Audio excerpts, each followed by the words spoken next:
Agora foi. Bom, a tecnologia nos aproxima, nos facilita, mas ela também tem as suas limitações, né? E uma Verdade. delas é essa, que a gente tem que ter sempre o plano B, o plano C.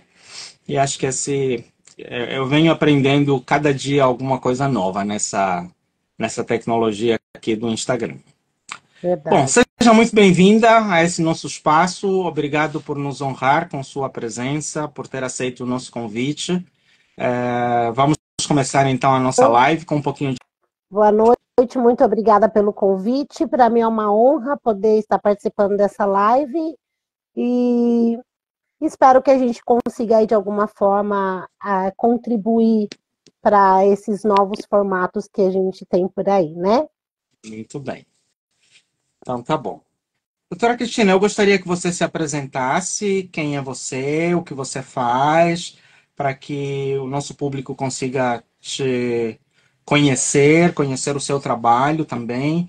Tanto o meu público quanto o público que te segue também. Espero que alguns convidados seus venham nos prestigiar com a sua presença. Quero já desde já dar boas-vindas a Roberta Kelly. Roberta O'Kelly 43, não sei se nos fala de que cidade. Conhece? Sim, acho, se eu não me engano, ela está em Alagoas. Está em Ou, Alagoas. Que eu legal, acho que é Alagoas. que bacana. A Xelinha Vicente também está entrando aqui. À medida que vocês forem entrando, eu vou pedir para vocês digitarem aqui nos comentários de que cidade vocês estão nos falando. Com você a palavra, doutora. Boa noite a todos. Meu nome é Maria Cristina. Eu tenho aí, pode não parecer, né, mas eu tenho uma carreira bem extensa assim no mundo do RH, né? Porque antes de ser advogada, eu atuei já desde muito nova na área de recursos humanos, né? Eu comecei a trabalhar com 13 anos de idade numa multinacional. Com 14 anos eu comandava uma equipe do Senai e Uau. não tive muitos empregos, tive pouquíssimos empregos, porém com um tempo assim bem longo, né? Olha, Trabalhei em duas grandes multinacionais e foi onde eu comecei minha carreira, com 13 anos de idade. Fiquei nessa empresa por 11 anos, depois eu saí da área de recursos humanos e acreditei que eu sairia dela, mas eu não saí. não E aí sei. eu mais uma vez fui pega aí numa área que acabava por envolver, né, os recursos humanos e a questão do comercial. Porque o comércio em si, quando a gente trabalha no comércio, que é o caso, por exemplo, aí da nossa convidada aí, Roberta Kelly, que está participando, que ela trabalha na área do comércio, né? Quando nós trabalhamos no comércio, nós acabamos por é, captar aí todas as áreas e dar aí um suporte para todas as áreas dentro desse ramo, segundo a necessidade deles, né? E logo depois eu fui ser coordenadora de recursos humanos no Tribunal de Justiça do Trabalho da 15ª Região, e por lá eu fiquei Legal. 12 anos, e eu comandava no começo uma equipe de 150 pessoas. Depois me formei em administração, depois fui cursar direito, porque era o desejo da minha mãe, e aí eu acabei virando advogada para fazer o desejo da minha mãe, que era o sonho dela, que hoje em dia ela nem está mais entre nós, mas era o sonho dela ter uma filha advogada, e eu mesmo sem querer, eu virei advogada. Que legal. Sou pós-graduada em direito tributário, mas a minha carreira jurídica ela começou faz pouquíssimo tempo, né? Ela começou depois da pandemia. Mas a minha carreira mesmo em si sempre foi voltada para a área de recursos humanos e pode-se dizer aí que, como coordenadora de RH, eu passei 12 anos coordenando aí uma equipe bem mista, né? Que eram de adolescentes, jovens e pessoas na melhor idade. Ah, que legal, que bacana. Então tem essa vivência com todas as gerações, que é um dos desafios Sim, hoje é gerenciar equipes multigeracionais, né? Cada geração sim. tem suas particularidades. E feliz coincidência em saber que trabalhou no RH do TRT-15. Eu fui perito durante 15 anos, os últimos 14 anos fui perito no TRT-15. E me alegra saber que os nossos caminhos também se reencontram dessa forma. É verdade. Bom, meu nome é Ezequiel, sou médico, venho sendo perito nos últimos 15 anos, e também atuo na área de psiquiatria, e hoje eu estou voltando mais o meu trabalho para a área de consultoria, nessa área de saúde ocupacional e saúde mental. Bom, estamos conversando esse mês sobre a liderança, sobre o papel da liderança na gestão de questões de saúde mental, saúde emocional. E hoje nós trazemos um tema específico que é sobre o onboarding. Doutora Cristina, poderia definir um pouco para a gente o que é onboarding, qual seria a tradução disso para o nosso português corrente, e o que isso significa de fato na carreira de RH? Sim, o onboarding ele tem o objetivo de não deixar o colaborador preso, tanto o RH como o colaborador preso na questão da integração.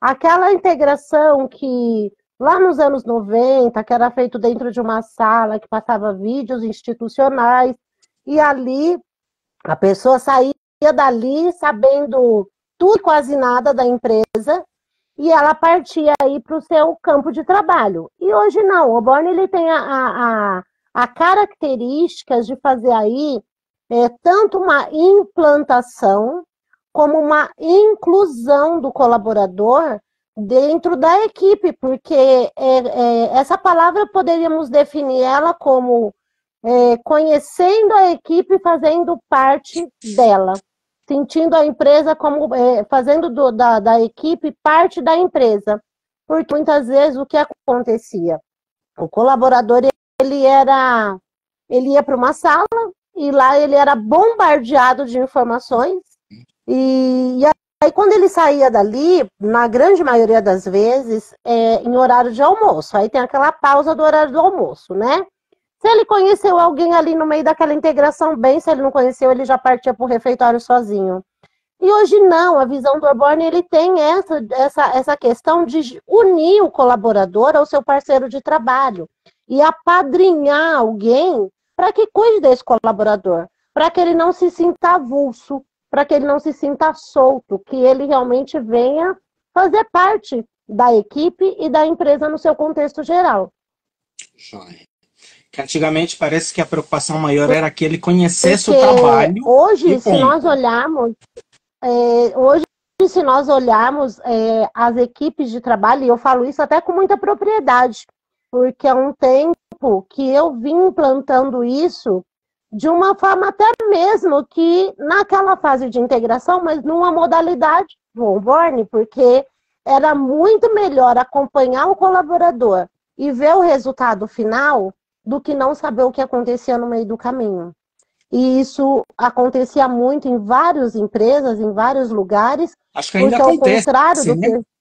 Sim, acontece, porque ao contrário do que as pessoas pensavam, assim, o meu tema, inclusive, de TCC foi esse, a terceirização, ela é voltada somente para uma classe menos técnica, e não é verdade. Hoje no Brasil nós temos aí, tanto no Brasil como fora do Brasil, nós temos terceirizados, a prestação de serviços de terceirização, nós temos engenheiros, nós temos advogados, nós temos várias profissões que se enquadram dentro da terceirização. Então, ela não pode ter essa característica de ter essa desvalorização da mão de obra, que era o que tinha antes, né? E hoje a gente não tem mais isso.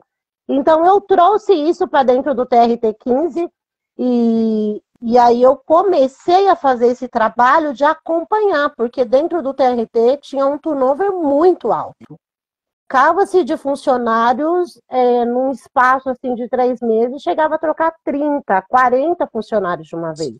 E isso Mesmo não é concursados. bom. Não, eu falo no contexto da terceirização. A terceirização. Da terceirização. A questão dos concursados, eu vou chegar lá numa área um pouco mais voltada para o doutor, Certo. que é a questão da saúde mental. Certo. E aí eu trouxe essa forma diferente de pegar o colaborador, a verdade é pegar ele pela mão e falar para ele, olha, o seu trabalho é desenvolvido dessa forma, você será acompanhado dessa forma, e o que você precisar, eu estou à disposição. E eu acredito que a característica do onboarding é bem essa, trazer o colaborador para uma realidade, para a realidade dele. É a gente ter a empatia de participar da vida dele no contexto do trabalho. Muito bacana, muito bacana. E já eu quero dar as boas-vindas também a Tânia Oliveira. Tânia, depois diga para a gente de onde é que você nos fala. Se puder digitar aqui, seria muito legal. Zé Bob está nos falando de Campinas. A Sheliane também. Shelinha está nos falando também de Campinas. Shelinha Vicente. A Roberta confirmou que está nos falando de Alagoas. Então, sejam muito bem-vindos e ficamos muito felizes por vocês nos prestigiarem. Sem a vossa presença, o nosso trabalho seria em vão aqui, estaríamos falando às paredes. Tânia, Verdade. quando puder, nos diga de qual cidade você está nos falando.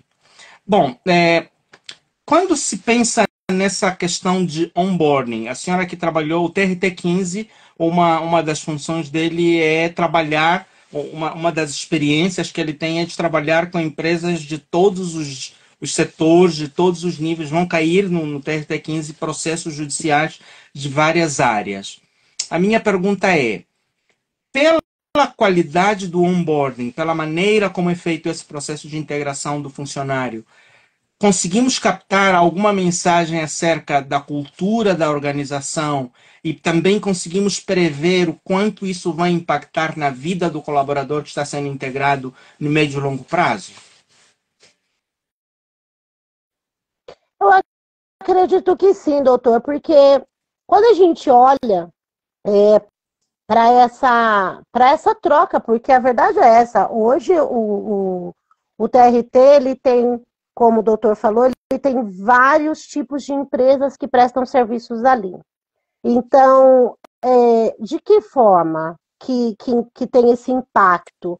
Eu acredito que, primeiramente, aquela pessoa que chega ali, eu vou dizer até num contexto de instrução, né? Aquele jovem que chega ali, que acabou de sair ali da sua adolescência, ou que acabou de ser dispensado do exército, que ele chega ali com uma visão um pouco restrita de que ele precisa ter um emprego.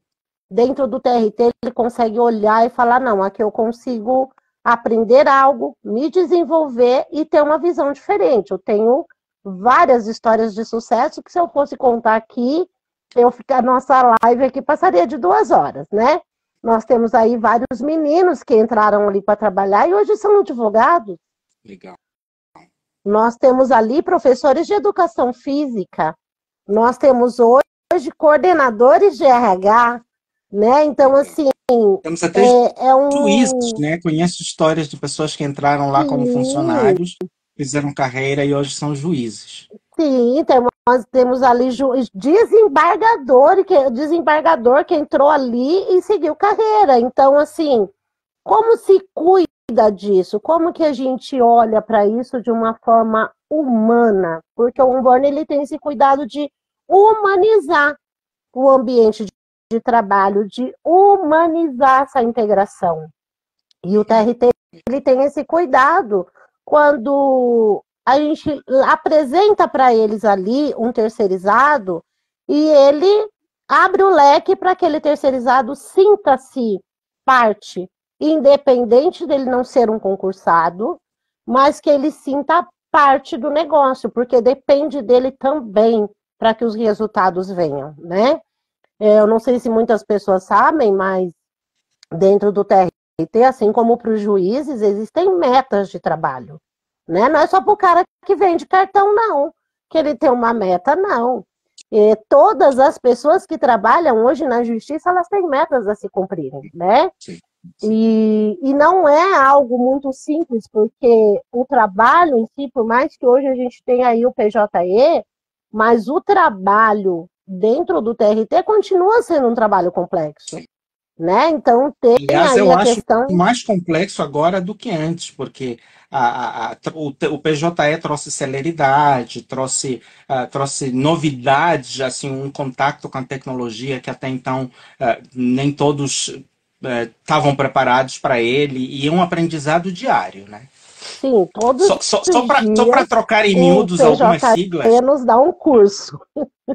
Então, só para trocar em miúdos algumas siglas, TRT-15 significa Tribunal Regional da 15ª Região. É um tribunal federal do trabalho que engloba a região de Campinas e entorno. Várias cidades aqui, vai até Ribeirão Preto. sim, são E depois 699 municípios.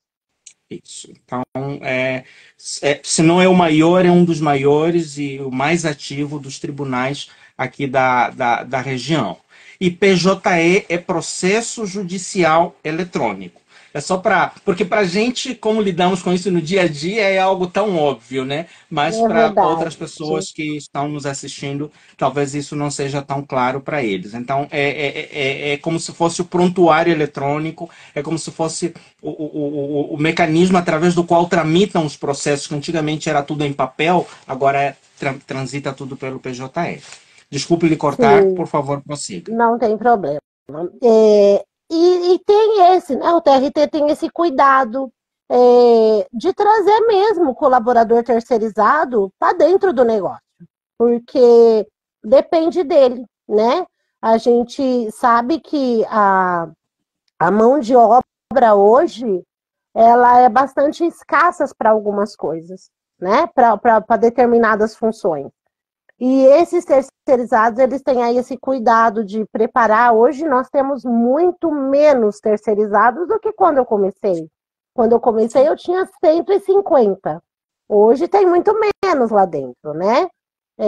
Então, assim, porque diminuiu-se muito os processos físicos que a gente chama, que são os papéis, né? Sim, sim. E aí veio aí o PJE de forma eletrônica, e aí diminuiu-se muito, mas ainda tem trabalho pela frente. Então, o TRT tem esse cuidado de trazer ali o terceirizado e fazer, envolver ele como parte do negócio e fazer dele um crescimento progressivo. De que forma? Não só dentro do TRT, mas para a sociedade, porque alguns meninos desses que começaram no TRT, muitos deles não tinham perspectiva profissional. E hoje são aí grandes profissionais, como advogados, como eu já citei aqui, professores de educação física. Nós temos até um ex-colaborador que hoje joga em Portugal, que virou Legal. jogador de futebol. Então, assim, o TRT, ele abre o leque para o médio e o longo prazo para que essa pessoa se desenvolva e ela ali fique à disposição e ela se sinta parte do negócio para poder ir embora a hora que ela quiser. E eu acho que isso é uma das coisas mais bacanas que tem lá. E, e o interessante é que quando a gente interage, eu fui auxiliar, venho sendo auxiliar de juízes, a gente nem percebe quem é terceiro, quem não é terceiro, porque existem empresas onde existe uma discriminação clara e absurda de quem é terceiro e quem não é. Então, isso é uma das características muito interessantes. A segunda característica interessante é que eu sempre tive muita dificuldade de lidar com carreira pública, né? Porque o serviço público tinha aquela pecha de gente que não queria nada com nada, não tinha muita qualidade e tal. E um dos primeiros lugares que me fez sentir paixão pelo serviço público foi justamente o TRT-15. Eu tinha ido lá como cliente, olhei para aquilo e disse: Nossa, isso aqui é serviço público? Como é que funciona? Como é que faz para vir trabalhar aqui? Porque desse tipo de trabalho eu quero fazer parte. Quero aproveitar para dar as boas-vindas para o Dr. Franci, 2009, para em inglês Temaki. Se vocês puderem nos dizer de que cidades vocês estão nos assistindo, seria muito interessante. Tá certo? É, a segunda pergunta que eu tenho para trazer é: a pandemia, na sua opinião, a pandemia da Covid-19, trouxe algum impacto sobre a configuração do onboarding? Mudou alguma coisa na forma de fazer onboarding? Olha, eu acredito que teve sim, teve um impacto bastante relevante, porque saiu o contato humano, né? A gente perdeu, saiu o contato humano. Eu entrei nessa transição de troca de trabalho exatamente na pandemia. Então, essa troca de sair do presencial para o virtual teve um impacto muito grande, porque algumas pessoas, inclusive, eu teve uma época que eu acabei identificando antes mesmo da pandemia, é, eu não sei como o doutor vai identificar isso, qual o nome que o doutor vai dar para isso, mas eu vulgarmente coloquei o nome de uma reação psicoemocional de DDSR, depressão do DSR. Por quê? Que era a depressão do final de semana. Aquele colaborador que ele saía do trabalho e o mundo acabava para ele na sexta-feira à tarde. Ele se trancava dentro de casa e dali ele só saía de novo na segunda de manhã para trabalhar. E eu acho que esse foi um dos grandes impactos que a pandemia trouxe para muita gente. Pode não parecer, mas muitas pessoas precisaram passar por alguns tratamentos e estão ainda até hoje por conta dessa falta de contato físico. Então, esse contato humano, essa humanização, essa questão de estar próximo, de poder estar contactando, olhando nos olhos mesmo e vendo ali o seu colega de trabalho, os seus pares. Eu acho que o Born ele trouxe essa coisa muito eletrônica. Então, na pandemia, de ter o vídeo institucional para aquele que estava começando e ele muitas vezes não saber onde é que ele estava começando. E eu acho que isso foi algo muito que causou muito impacto. Então, peraí, eu vou trabalhar em tal empresa, mas qual é a empresa? Onde fica a empresa? Porque eu continuo na minha casa. Eu assisti um vídeo, eu recebi algumas informações de alguém por vídeo, mas eu não tive um contato físico. Então, acredito que isso teve um peso muito grande.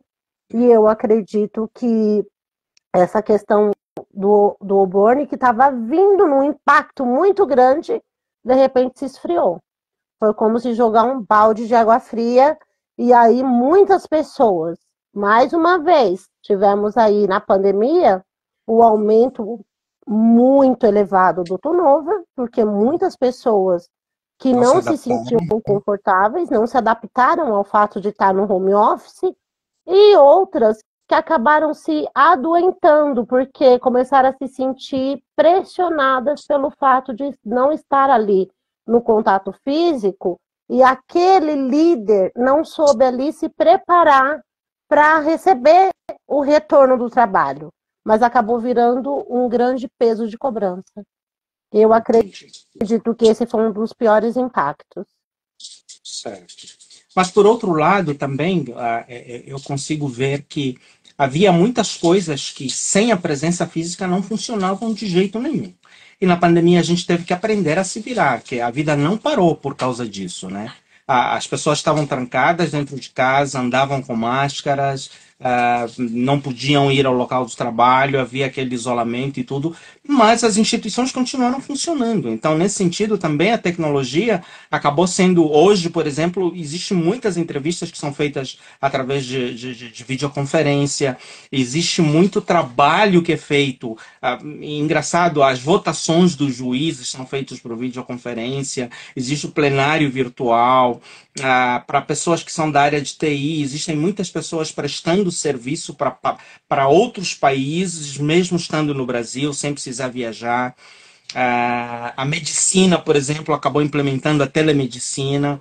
Eu faço telemedicina já há mais de 10 anos, né? Mas eu fazia meio que de forma secreta, porque muitas pessoas não acreditavam nisso, não achavam que era algo ilegal, algo estranho. Eu tomava, claro, todos os cuidados, eu fui estudar a legislação, todos, mas nesse sentido eu acredito que não só o onboard, como o exercício da carreira profissional, trouxe alguns ganhos o uso da própria tecnologia. O próprio PJE foi implementado mais ou menos nessa... O PJE começou lá em 2014, mas assim, ele se tornou muito mais útil, muito mais necessário agora, no período da pandemia. Porque imagina, não poder ir ao tribunal pegar os processos físicos, não poder... Como seria isso se não houvesse o PJE? É verdade. A questão da pandemia, ela trouxe sim ganhos. Isso é incontestável, né? Porque aquele profissional que ele tem todo o conhecimento, tem a técnica, tem o desenvolvimento de prestar serviço para uma empresa multinacional que está em outro país, e ele não tinha oportunidade de participar de um processo seletivo, porque até então a gente não tinha facilidade do home office, hoje ele presta aí o serviço dele para tantos outros países, que talvez se a pandemia não tivesse vindo, ele não teria tido essa facilidade, Não teria tido essa né? possibilidade, com certeza. E muitas Eu pessoas lembro. trabalharam assim. Eu lembro que eu comecei em 2014, de 2016, mais ou menos, até 2020, quando foi a pandemia. Um dos meus braços direitos, assim, uma das pessoas que mais me dava apoio, eu tinha uma equipe, tenho uma equipe multidisciplinar.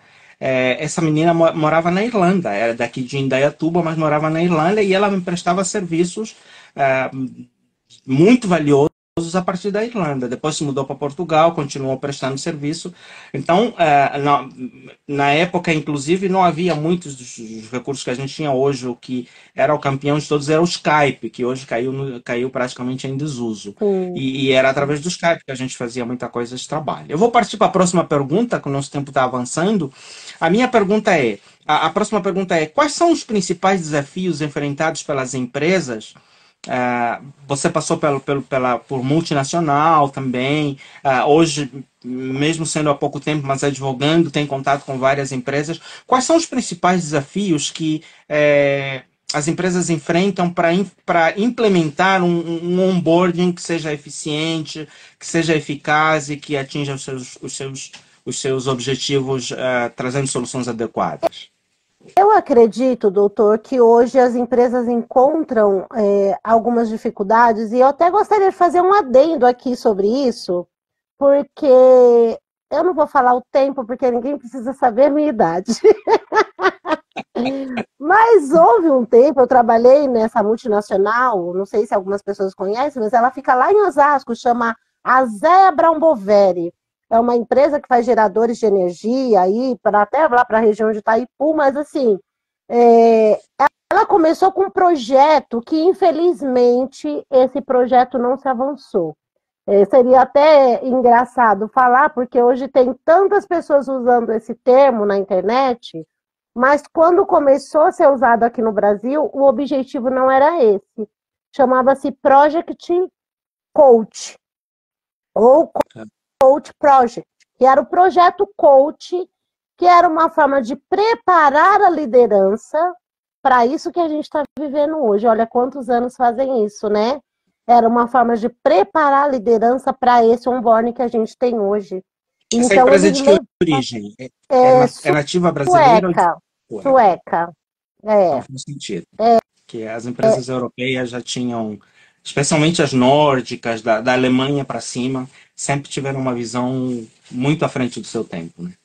sim, ela trouxe para o Brasil esse projeto e infelizmente ele não vingou aqui, né? Pelo menos lá dentro sim, mas era uma coisa para se expandir, que era cuidar dos líderes para que os líderes cuidassem dos colaboradores.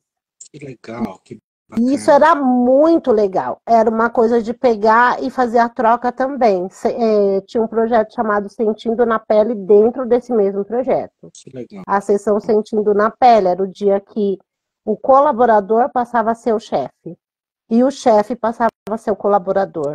Tinha essa inversão, né, de um dia para ter aí essa troca, para que eles sentissem o que era estar cada um do seu lado ou dos lados opostos.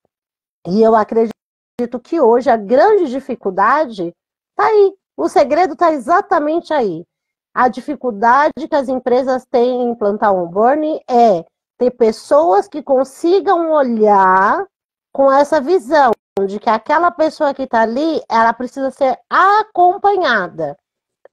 Precisa ter um momento de humanização dentro da empresa.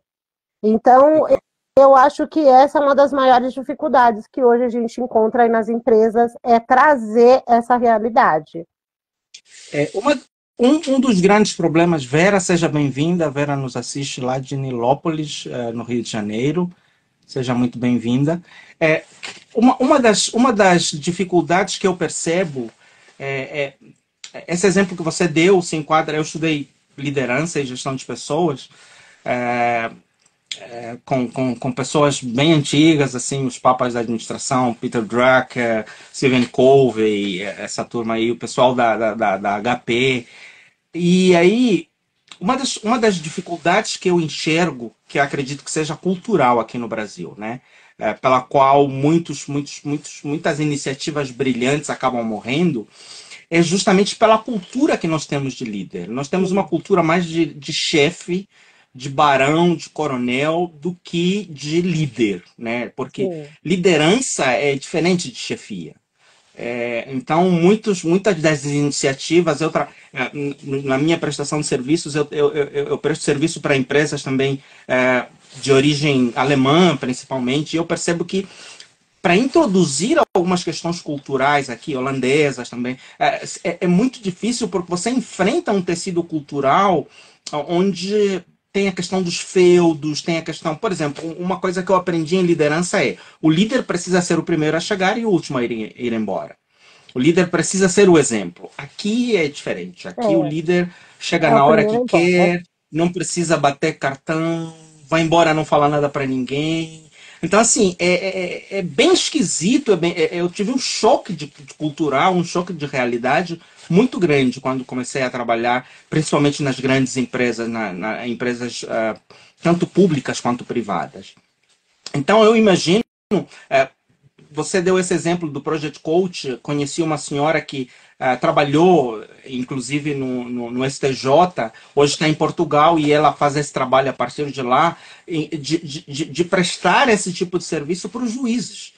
Você disse que ia chegar lá, mas assim a gente percebe que os juízes também estão sobrecarregados, estão adoecendo, estão tendo problemas de saúde mental. Não são os juízes como funcionários, de uma forma geral, do judiciário, por causa dessa questão das metas. E ela propôs esse trabalho para a Escola Nacional de Formação Judiciária, foi bem aceite, e ela hoje desenvolve esse trabalho à distância a partir de Portugal. Então, achei isso muito legal da parte dela, e eu acredito que os juízes são formadores de opinião, e se eles começam a ter essa visão, e isso tem muito mais chance de dar certo em diversos lugares. Eu acompanho muito o trabalho também do ministro Barroso, né, do STJ, que tem um estilo de trabalho, do STJ não, do STF, que tem um estilo de trabalho e uma maneira de integração bem humana, bem diferenciada. Até antes dele, eu só conhecia um juiz que tinha essa proposta, que era o juiz William Douglas, lá de Niterói, no Rio de Janeiro. Então, gradativamente, a gente está tendo exemplos de humanização do trabalho e de vulnerabilização do líder. Ele se sentir também vulnerável, tão humano quanto todos os outros. Então, é bem Sim. legal saber que vocês tiveram esse projeto já lá atrás, com essa visão de futuro.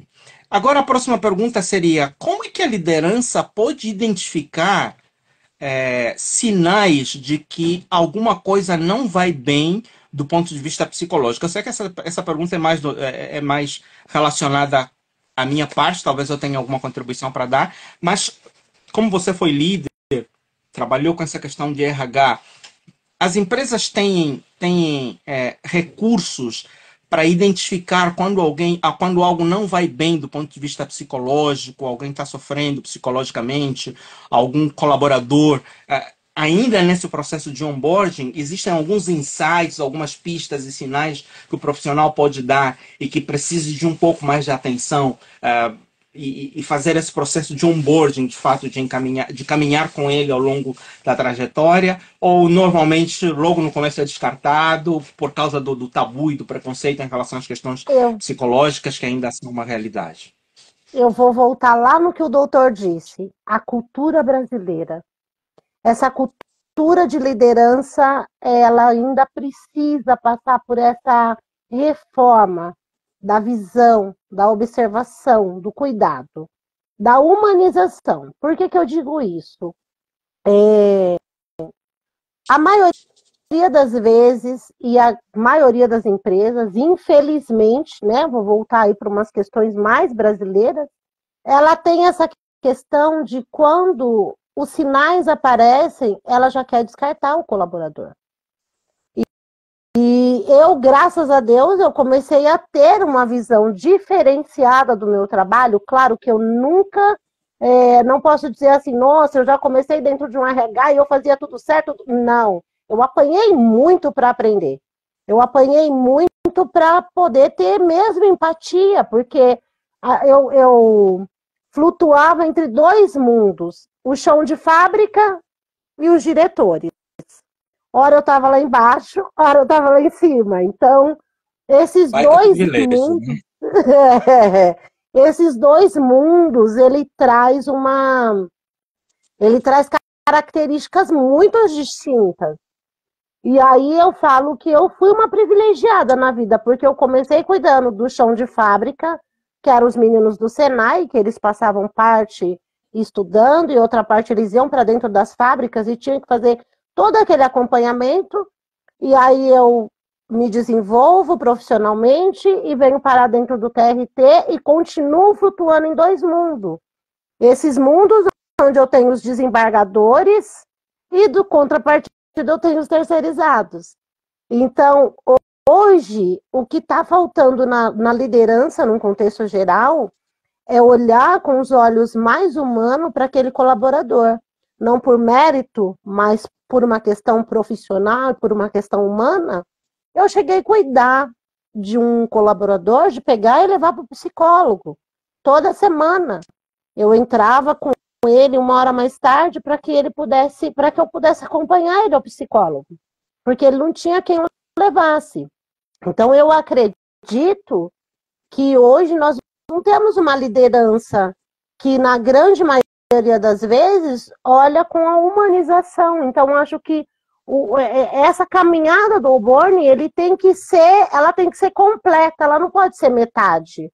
Então, hoje, nós temos ainda muitas empresas que colocam o pessoal dentro da sala, assiste um vídeo e bombardeia eles de informações sobre a empresa, e o cara sai dali falando onde estou, para onde vou e quem eu sou, né? Para o mundo E não que eu precisa. quero descer. Então, eu acredito que se nós, assim como essa live e tantas outras pessoas que atuam nas áreas que o doutor atua, assim como a que eu atuo também, se nós começarmos a trazer isso para a realidade e fazer com que a liderança se volte para a humanização. Nós estamos aí no século XXI, onde, infelizmente, até hoje, a pessoa que dá sinais de depressão ela é demitida. Eu tenho uma empresa e tenho um projeto chamado Azamplay. Acabei não lembrando de compartilhar com você. E uma das nossas propostas nesse processo de consultoria é justamente ajudar as empresas a lidarem com questões de saúde mental. Tanto do ponto de vista preventivo, como do ponto de vista de saber como lidar com elas quando elas aparecem. E eu acredito que ainda no final dessa semana, temos mais 2 lives. Temos uma live na quarta-feira. Quero já aproveitar para convidar o pessoal que está aqui com a gente. Temos outra live na quarta e na sexta-feira. Eu sempre faço na última semana do mês. Devo lançar um livro que vai abordar essa questão de saúde emocional e como lidar, como administrar. Mas mais do que o livro, a gente presta consultoria, a gente leva palestras para as empresas, leva palestras para as instituições. E eu espero que essa live traga não apenas a oportunidade das pessoas aprenderem ou ouvirem, mas que seja também uma oportunidade de a gente começar a desconstruir algumas questões culturais que mais atrapalham, que mais emperram do que ajudam. Né? É A verdade. cultura é uma riqueza de qualquer nação, mas todas as culturas têm os seus lados ruins, né? Nenhuma cultura é perfeita. E hoje até eu postei no final do dia algo na minha timeline que fala justamente sobre a questão de mudança, né? Líderes bons precisam ser flexíveis, precisam estar dispostos a... Não podem ser Gabrielas, eu nasci assim, sempre fui assim, vou morrer assim. É necessário estar disponível para quebrar paradigmas, né? Para saber Sim, viver na pele do outro, né? O Ken Blanchard, que é um dos grandes expoentes de liderança, chama isso de liderança situacional, em que quando estamos varrendo o chão, o cara que varre o chão entende mais do que eu, que sou médico. Então, eu posso naquela altura está sujeito a ele. Ele é o líder daquele trabalho. Se formos, sei lá, na Embrapa, por exemplo, fomos catar manga, fomos fazer algum trabalho no mato, o cara que está lá, que lida com aquilo no dia a dia, mesmo que do ponto de vista de educação, de formação, ele não tenha a mesma formação que eu, mas ele entende melhor aquilo do que eu. Então, eu sou médico no consultório, mas em outros espaços eu posso e devo estar sujeito à liderança daquelas pessoas que entendem sobre aquele assunto. Então, acredito que existe muita coisa ainda por se fazer, por se desconstruir. Conhecemos empresas ocidentais que foram embora daqui, porque é um terreno, às vezes, muito difícil de penetrar e de fazer as coisas acontecerem. Agora, em vez de desistir, eu acredito que nós podemos construir, podemos reconstruir, podemos começar a construir. Então, espero que seja uma oportunidade também de sinergias, seja apenas a primeira live de outras, e além disso, surjam outras oportunidades de trabalho conjunto, como eu tenho tido com outros advogados, no sentido de irmos ajudando a moldar, a criar uma cultura nova de trabalho, de liderança especificamente, Sim, sim. no sentido das empresas.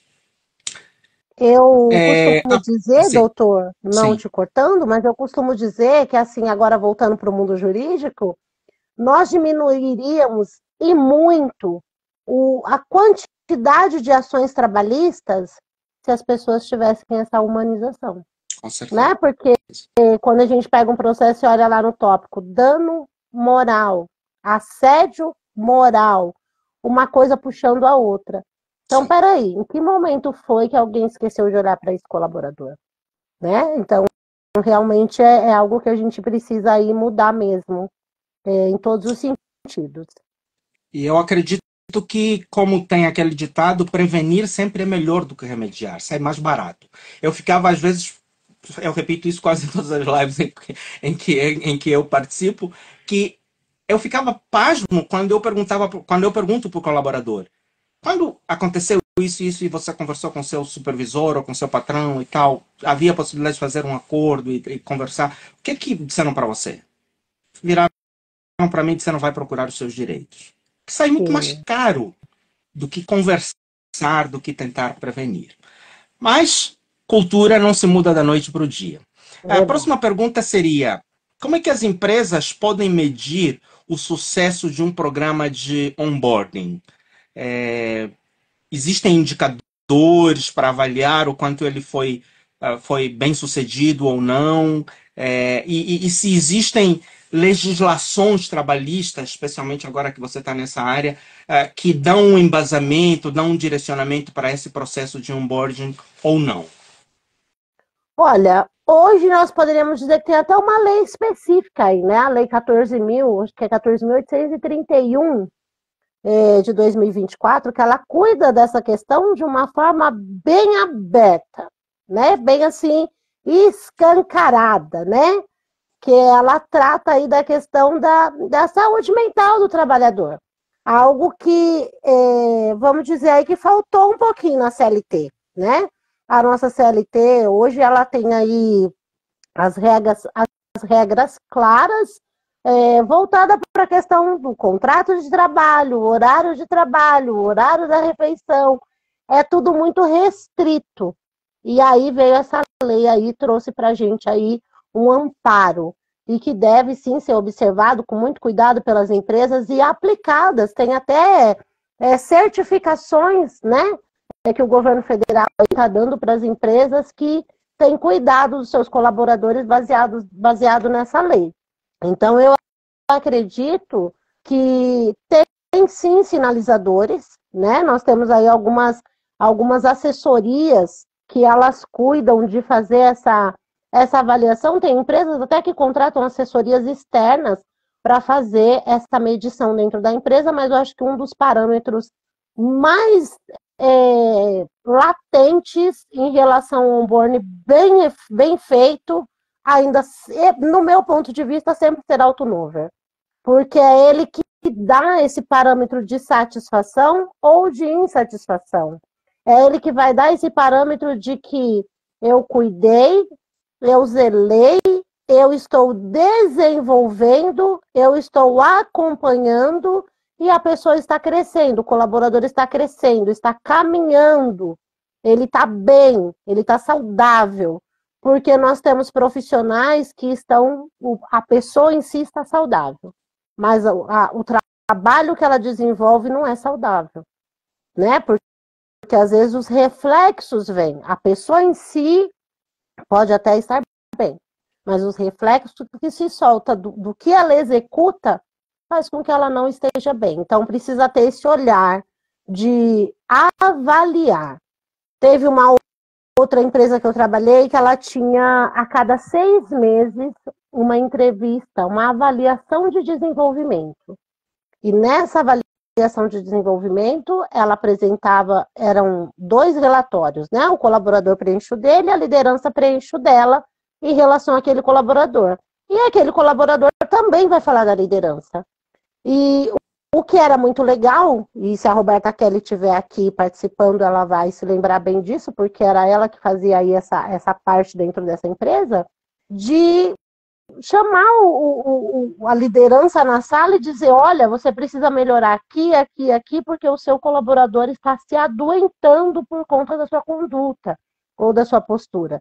Então, essa avaliação, que eu acredito que ainda muitas empresas usem, que é a chamada avaliação de desenvolvimento, ela tem essa prerrogativa de avaliar o quanto essa prática, essa aplicação está sendo bem desenvolvida, está tendo o resultado que se busca. Claro que ainda temos aí um longo caminho a ser percorrido, mas tem os seus indicadores que eu acho que um dos mais latentes ainda é o turnover, que vai dar o grito aí de que, olha, não está bem não. Ou então que está muito bem. E por incrível que pareça, esse turnover tem aumentado muito nos últimos tempos. Inclusive a Beyoncé lançou uma música que debate justamente esse assunto. E eu escrevi no começo dessa semana, especialmente lá no LinkedIn, dizendo que muitas vezes as pessoas não se demitem da empresa, mas se demitem do seu chefe. Porque em algumas empresas se chama avaliação de desempenho, né? Essa avaliação de desenvolvimento que a doutora acabou de falar. O mais comum é avaliar o funcionário, o colaborador. Raríssimas vezes é avaliado o líder. Justamente por causa dessa cultura de que quem está lá em cima é intocável, é intangível, é imexível, tem QI.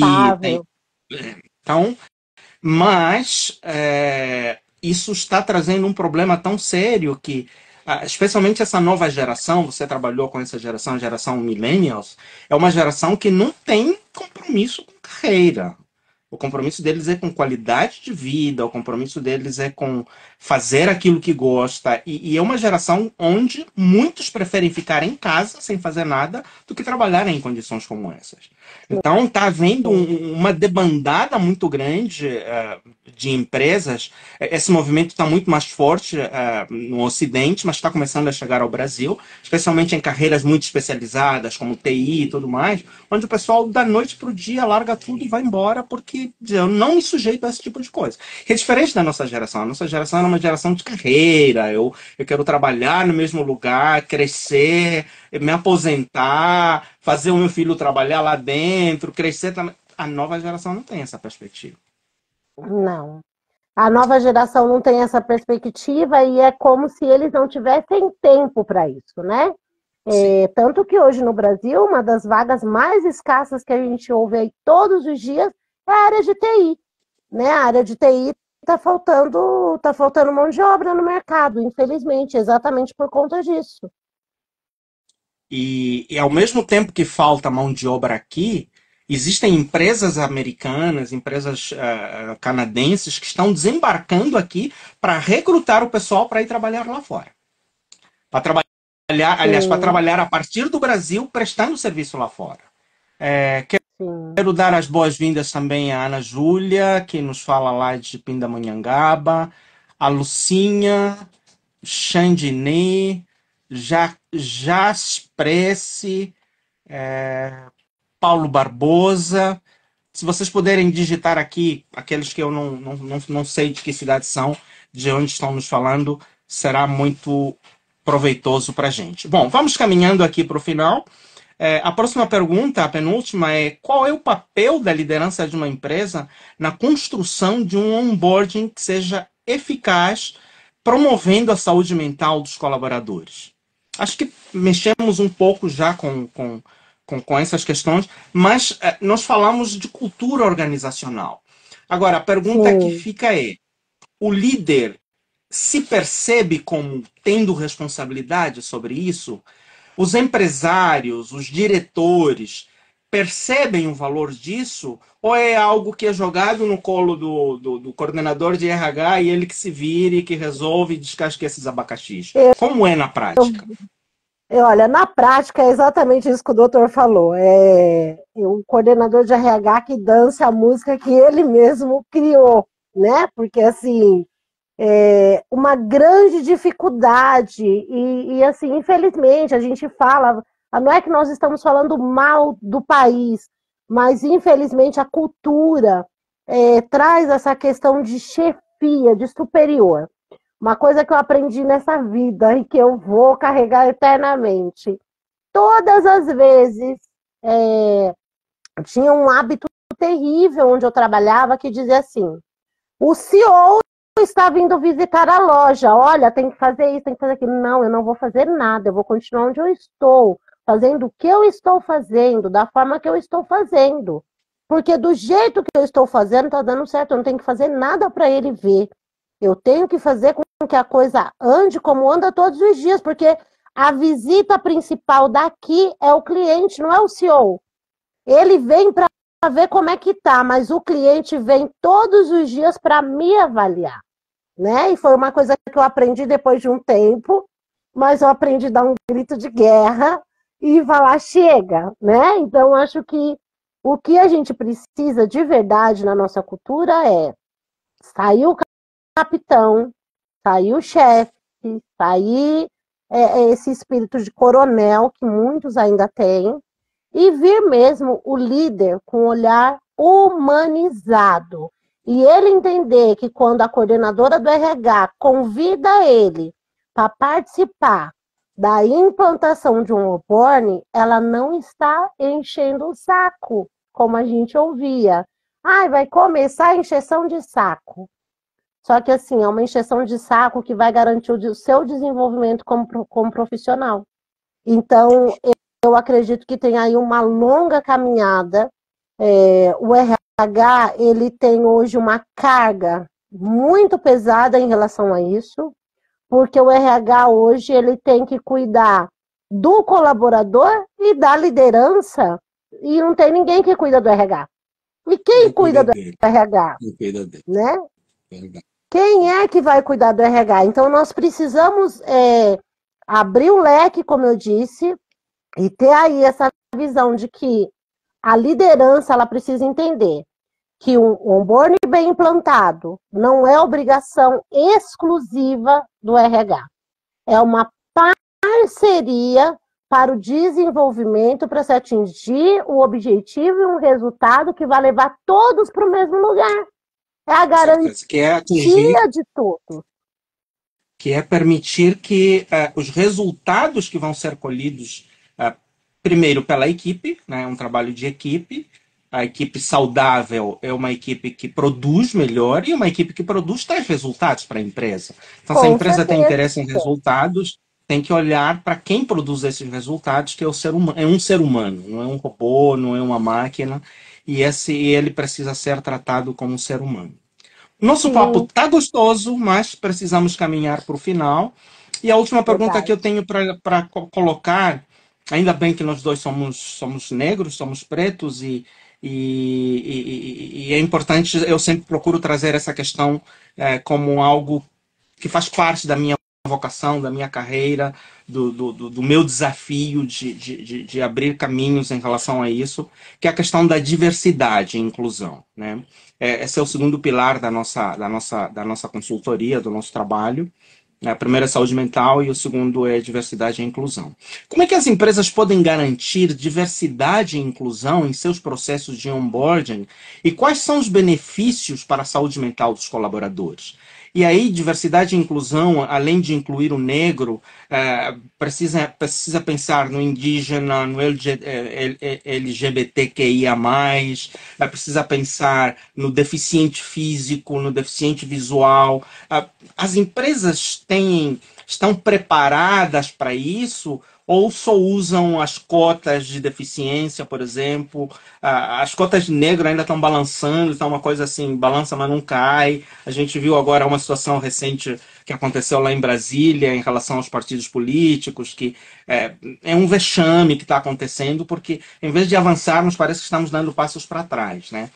Mas Sim, enfim, isso estamos é papo regredindo. para uma outra live. Mas a questão da diversidade e inclusão, na sua opinião, tendo passado por essas experiências, tendo trabalhado com essa questão intergeracional, inclusive, como é que as empresas podem garantir que a diversidade seja uma bandeira importante, e a empresa seja vista também, tenha a sua responsabilidade social e não apenas econômica, e não apenas industrial ou de qualquer outra natureza, mas também cumpra com seu papel social enquanto parte da sociedade. Olha, doutor, eu fui coordenadora de envolvimento comunitário. E esse projeto, ele tinha o objetivo exatamente de fazer isso.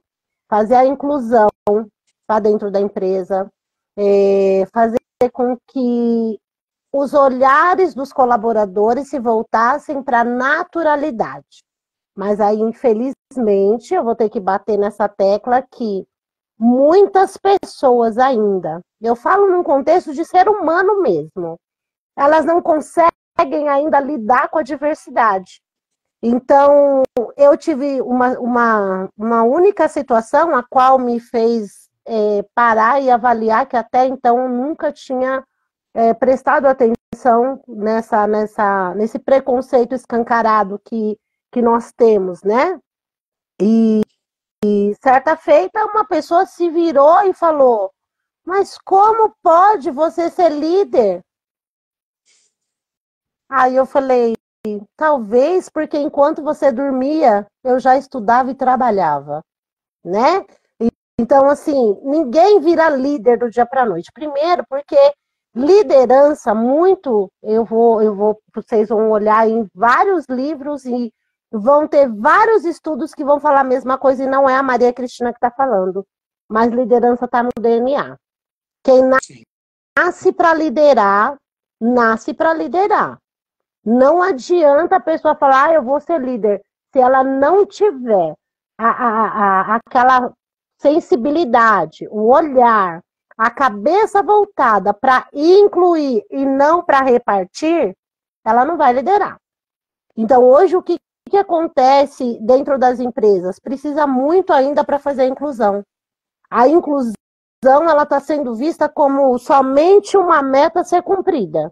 Eu tenho que ter um número X de pessoas com necessidades especiais, eu tenho que ter um número X de pessoas negras, eu tenho que ter um número X de LGBTQI+, e só para fechar o número.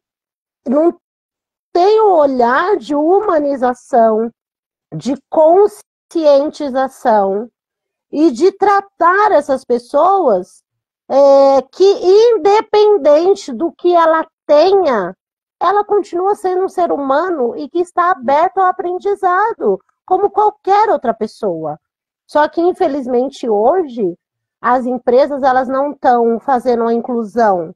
E hoje, pior, eu falo isso com muita propriedade, que eu acredito que vamos colocar aí, numa meta de 8 anos para cá, essa situação ficou muito pior, ficou muito escancarada, principalmente dentro das empresas, né? Não vou nem citar algumas coisas assim, mas, por exemplo, uma analogia, se você for corintiano, que você não trabalha. Descobriu que é corintiano, manda embora, né? Para não falar, olha, aquela pessoa, ela é homossexual, então manda embora. Porque o preto tá escancarado, mas o intrínseco de cada ser humano precisa ser apresentado. E quando é apresentado, é mal visto, né? Porque faz-se uma associação que não se deveria fazer, seja da pessoa com deficiência, seja da pessoa que tem aí as suas opções diferentes de qualquer outro, né? Porque hoje a gente tem aí uma vasta interpretação de transmissão de seres humanos, de pessoas passando o que ela sente, o que ela quer, o que ela é. Só que ninguém estava preparado para isso, e as empresas muito menos. As empresas estavam preparadas ali, ó. O homem de terno e gravata, ou calça jeans e camiseta, e a mulher de saia, salto alto e blusinha. Era isso.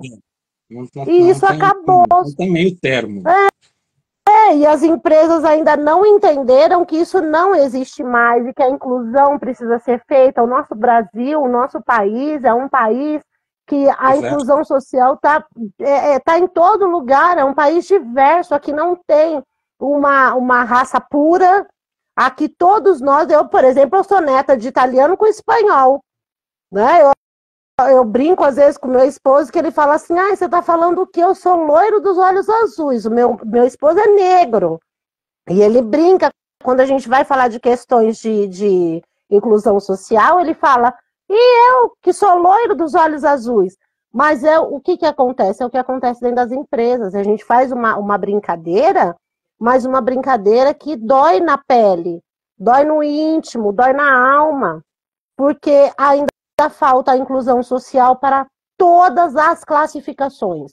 Não é só para o negro, não é só para a pessoa com necessidade especial, não é só para o LGBTQI+, não é. É para todas as classificações. Falta a inclusão com conscientização. Está faltando parar de cumprir meta e começar a olhar o ser humano.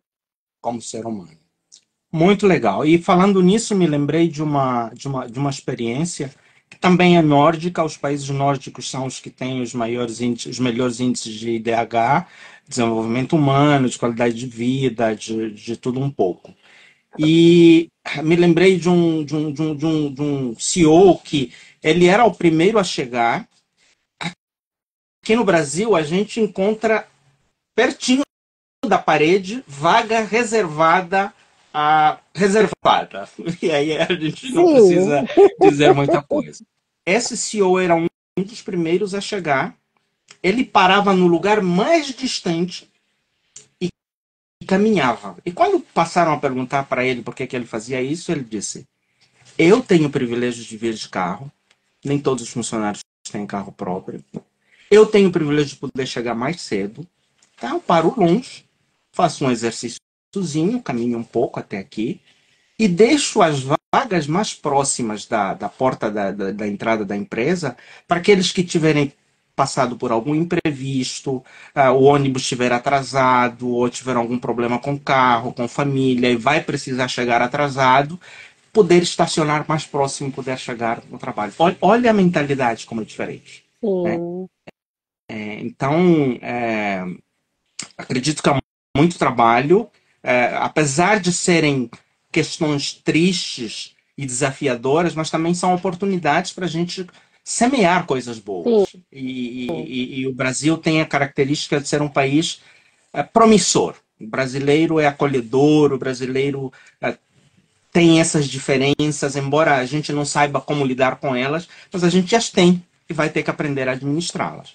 Então, conviver com essas diferenças, acho que essa riqueza de matriz cultural brasileira é algo que também abre oportunidades para que a gente possa crescer. E eu espero que daqui a alguns anos a gente, já velhinhos, possa fazer algumas lives e dizer, puxa, valeu a pena aquilo que a gente semeou e poder olhar Verdade. para trás e ver que os resultados valeram a pena. Verdade.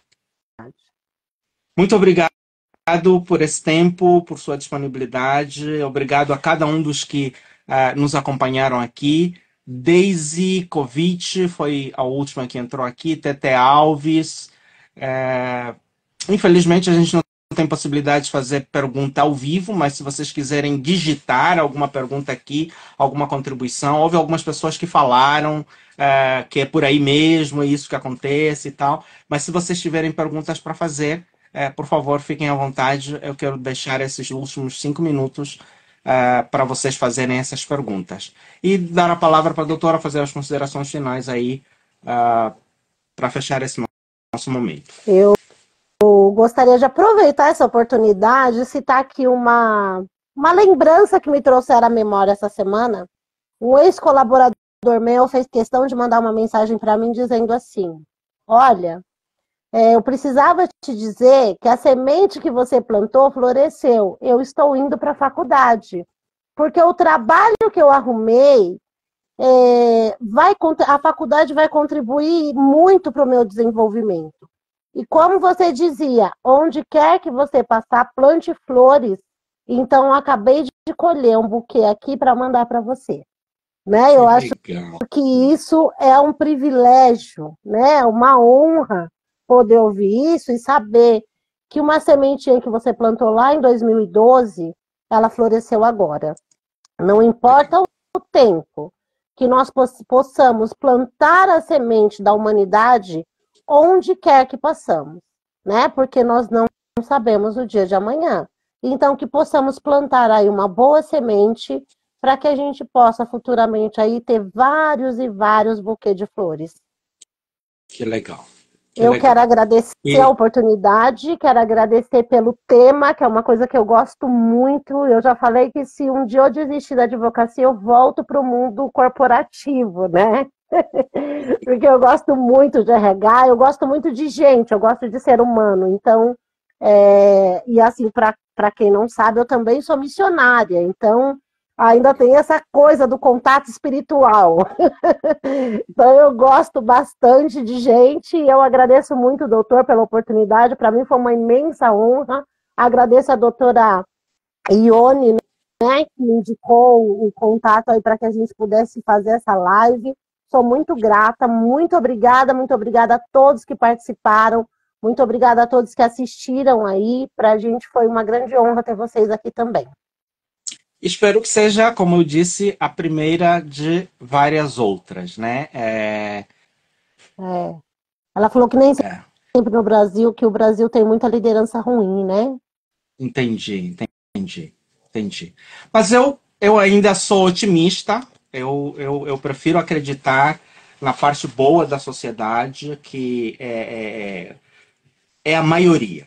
Acredito que os ruins ainda Sim, são a minoria, felizmente.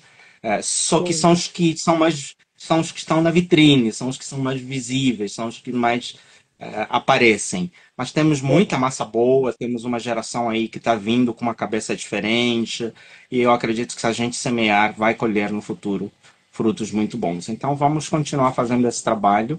Eu fui por 15 anos também missionário, e enxergo a minha carreira de trabalho, o meu trabalho como um ministério. Então, acredito que estamos no mesmo barco. Ah, que bom. Um grande abraço, tenha uma ótima semana e até um próximo momento. E fica aí o convite para os que estão nos assistindo para as próximas duas lives que ainda teremos essa semana. Quarta-feira, às 7 horas, e sexta-feira também, às 7 horas. Muito Tchau, tchau. obrigada. Viu? Uma boa noite.